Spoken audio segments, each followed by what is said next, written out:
స్వీయ అనుభవాల సమాహార స్రవంతి 50వ భాగం. శ్వేతద్వీప వైకుంఠం 10వ భాగం. ఆ కళలో కంటిన్యూషన్గా ఇప్పుడు భక్తుడు ఓ ఇంద్రభవనం లాంటి ఇంట్లో ఉన్నాడు. భార్యతో కాపరం, మహా జమీందారులుగా మారిపోయారు. అంత క్రితం వాళ్ళని దరిద్రావస్థలో చూసిన ఊరు గ్రామస్తులందరూ కూడాను తండోపతండాలుగా వచ్చి వాళ్ళని చూస్తున్నారు. ఇతను లాన్లో కూర్చుని సోఫాలో చక్కగా అందరికీ నోట్లో బియ్యబియ్యం వేస్తున్నాడు. వాళ్ళు పరమతృప్తితో వెళ్ళిపోతున్నారు. అలాగే వాళ్ళందరికీ త్వరలో ఆవకాయ బద్ద పెడుతోంది భార్య. వాళ్ళంతో సంతోషంగా చెప్పుకుంటున్నారు వీళ్ళ గురించి. ప్రజల్లో ఒకతను, ఆయన చూసి ఏదో పిచ్చోడు అనుకున్నాం సుమా, మరే అమాయకుడిని ఆట పట్టించాం. ఈ రోజుల్లో భక్తి ఏంటి, భగవంతుడు ఏంటి, ఏంటి గొడవ అని కొట్టిపారేసాం. అవును, కానీ కలియుగంలో కూడా దేవుడు ఉన్నాడని నిరూపించాడురా. డైరెక్ట్గా వైకుంఠానికి వెళ్ళి విష్ణుమూర్తిని చూశాడు, భార్యను కూడా తీసుకెళ్ళాడు.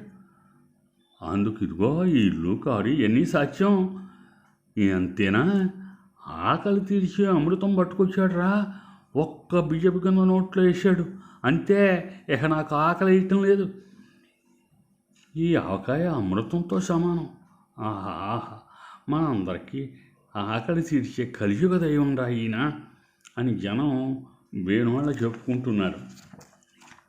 అంతటితో ఈ ఇల్యూజను అంటే ఈ కళ, ఇతని కళ ఎండ్ అయిపోయింది. భార్య హాల్లో కూర్చుని ఏవో కూరగాయలు అవి తరుగుతోంది. భక్తుడు ఆ భగవంతుడి గదిలో, దేవుడి గదిలో అలా అలవకగా పడుకుని నిద్రపోతూ ఉండగా అవుట్ బ్లాక్ వాయిస్లో భార్య ఏమండి అని అరిచినట్టు పిలుస్తుంది. ఉలిక్కిపడి నిద్రలోంచి లేస్తాడు. లేచి కూర్చొని చుట్టూ చూసి ఆవిడ మళ్ళీ పిలిచింది ఏమండోయ్ అని అరిచేటప్పటికి ఉలిక్కిపడి ఈ లోకంలోకి వచ్చినట్టు భక్తుడు ఎక్కడ తగలడ్డారు? దేవుడి గదిలో ఉన్నానే. ఊరికే 24 గంటలు దేవుడిని కాకరించుకుని కలలు కంటే సరిపోదు. ఓసారి ఇలా రండి. పాపా వస్తున్నాను ఉండవే అంటూ లేచి హాల్లో ఆవిడ దగ్గరికి వెళ్ళాడు. వెడుతూనే భక్తుడు ఏమిటి, ఎందుకు పిలిచావే? ఏమిటి చెప్పేది? ఇదిగో చూడండి, మీరు తెచ్చిన కూరగాయలు ఎంత లక్షణంగా ఉన్నాయో. వాటికేం రోగం? రోగం వాటికి కాదండి, ఆ కూరలు తింటే మనకు వస్తుంది రోగం. ఎండిపోయిన ఓ తోటకూర కట్ట, ఓ ములక్కాడ, కుళ్ళిపోయిన ఉల్లిపాయలు, 4 పచ్చిమిరపకాయలు తగలెట్టారు. వీటితో కూర ఉండడం ఎలా కుదురుతుంది? ఏంటో కుదరదో. చేత కాకపోతే సరి, ములక్కాడ ఉల్లిపాయ కలిపి కూర వండు, తోటకూర ఉల్లిపాయలు వేసి పులుసు పెట్టు, ఉల్లిపాయ పచ్చడి చేయి. మీకేం పిచ్చెక్కిందా? చౌకగా దొరుకుతున్నాయి కదా అని కుళ్ళిపోయిన ఉల్లిపాయలు పట్టుకొచ్చి ఉల్లిపాయ కూర, ఉల్లిపాయ పులుసు, ఉల్లిపాయ పచ్చడి అంటూ ఇలా విరగొట్టేస్తున్నారేమిటండి? ఈ మొహం మండ. చవగ్గా ఎక్కడ దొరికాయి? ములక్కాడ 2 రూపాయలు, తోటకూర కట్ట 5 రూపాయలు, కుళ్ళిపోయిన ఉల్లిపాయలు కిలో 20 రూపాయలు. ఇప్పుడు నయమేగా, మధ్య ఉల్లిపాయలు, ఆ ఉల్లిపాయలు విని కిలో 50, 100 కూడా అమ్మారు. అప్పట్లో ఉల్లిపాయలు తెమ్మంటే విడాకులు ఇచ్చేస్తానని దెబ్బలాడేవారు. గుర్తులేదా మీకు? ఎందుకు లేదు? నువ్వు మాత్రం తక్కువ దానివే. ఉల్లిపాయలు కొనకపోతే ఉడేసుకు తెస్తానన్నావు. ఉల్లి తల్లి కన్నా గొప్పది, ఉల్లి మల్లి కన్నా మంచిది, ఉల్లిపాయ వాయిల్ చీర కట్టుకున్న వరలక్ష్మీదేవిలా ఉంటుంది నిండుగా అని ఉపన్యాసాలు కూడా ఇచ్చావు. అందుకే ఇప్పుడు కొనుక్కొచ్చి బారపోసాను. శుభ్రంగా వండుకు తిను. నాకేం అక్కర్లేదు అదా ఉల్లిపాయలు మీరును. ఇప్పుడు మార్కెట్లో అవి తప్ప మిగతావేమీ దొరకడం లేదే. అతివృష్టి అనావృష్టి అని. అందుకే మొన్న ఆవకాయ పెట్టుకుందామండి అని మొత్తుకున్నాను. ఈ ఏడాది బొళ్ళు మామిడికాయలు వచ్చాయి. నా మాట విన్నారా? ఆవకాయ పెట్టుకోవడానికి మామిడికాయలు ఉంటే సరిపోతే, మిరపకాయలు కావాలి, మంచి నూనె కావాలి, ఆవాలు కావాలి, మెంతులు కావాలి. వాటి ధరలు మండిపోతున్నాయి. నాడా దొరికింది కదా అని గుర్రాన్ని కొనుక్కోగలమా? ఏమిటో అన్నింటికీ అన్నీ చెబుతారు మీరు. మా చిన్నప్పుడు వేడి అన్నంలో ముద్దపప్పు చుక్క వేసి కలుపుకొని కొత్త ఆవకాయనందుకు తినేవాళ్ళం.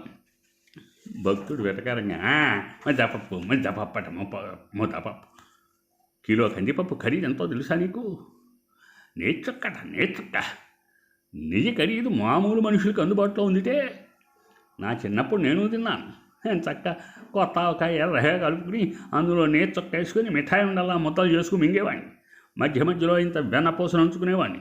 అప్పుడప్పుడు మామిడి పండు నంచుకునేవాడిని. ఏది ఇప్పుడు ఏది? ఈ ఏడాది మీరు ఒక్క మామిడి పండు కూడా కొనలేదు. మా పుట్టింట్లో ఉన్న రోజుల్లో బుట్టలకు బుట్టలు మామిడి పండు తినేదాన్ని.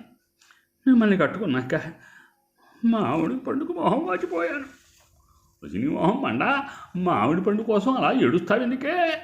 మనం మాత్రమే కాదే, మనలాంటి వాళ్ళు చాలామంది చాలా పదార్థాలు తినలేకపోతున్నారు. ఏమన్నా ఇవన్నీ నాకు చెప్పకండి. నాకిప్పుడు మామిడి పళ్ళు కావాలి అంతే. అయితే ఓ పని చేయి, ఆవులు గేదెలు గడ్డి మేసేప్పుడు గబగబా మేసేసి ఆ తర్వాత సావకాశంగా పడుకుని తిన్నది నోట్లోకి తెచ్చుకుని నెవరేసుకుంటాయిట. అలా నువ్వు కూడా చిన్నప్పుడు మీ పుట్టింట్లో తిన్న పుట్టలాది మామిడి పళ్ళను గుర్తు తెచ్చుకుని నెవరేసుకో. అంతగానే దారి లేదు. ఇలాంటి పిచ్చి కబుర్లు చెప్పకండి. నేను వంట చేసేసరికి మీరు మామిడి పళ్ళు పట్టవలసిందే. ఈవేళ నేను మజ్జిగ అన్నంలో మామిడి పండు నంచుకోవలసిందే, లేక మీ మీద ఒట్టు అంతే అనేప్పటికీ భక్తుడు షాక్ అయిపోయి, దీని మొహం మండ, ఇలాంటి ప్రతిజ్ఞ చేసేస్తోంది. ఇది అసలే డబ్బు లేదు, స్వామివారి ఉంగరానికి విడిపించే తాహత లేక నానా బాధలు పడుతున్నాను. స్వామివారు కల్లో కూడా వచ్చేస్తున్నారు. ఇదేమో ఇలా తగులుకుంది. దీని కోరికలే తీర్చనా, స్వామివారి ఉంగరమే విడిపించనా? ఏం చెయ్యాలో అర్థం కాక చచ్చిపోతున్నా అంటూ బాధపడుతూ బయటికి వెళ్ళాడు. చిన్న మనవి, ఇక్కడితో ఈ శ్వేతద్వీప వైకుంఠం కథ సీన్లు చదవడం ఆపుతున్నాను. ఎందుకంటే ఇది కొన్ని కారణాంతరాల వల్ల ఇంతవరకు టీవీ సీరియల్గా రూపొందింపబడలేదు. ఇంకా చాలా సీన్లు ఉన్నాయి. అవన్నీ చదివితే ఎక్కడో పెట్టినట్టు ఉంటుంది కనుక కథ ఇంకా అలాగే ఉంది. దీంట్లో ముందు ముందు అనేక ట్విస్టులు మెలికలు వస్తూ ఉంటాయి. ఆ ఉంగరం మాత్రం ఆయనకి ఇంకా దక్కలేదు. ఆ కథ ఇంకా అలా కంటిన్యూ అవుతూనే ఉంటుంది కనుక అదంతా చెప్పడం సాధ్యపడదు.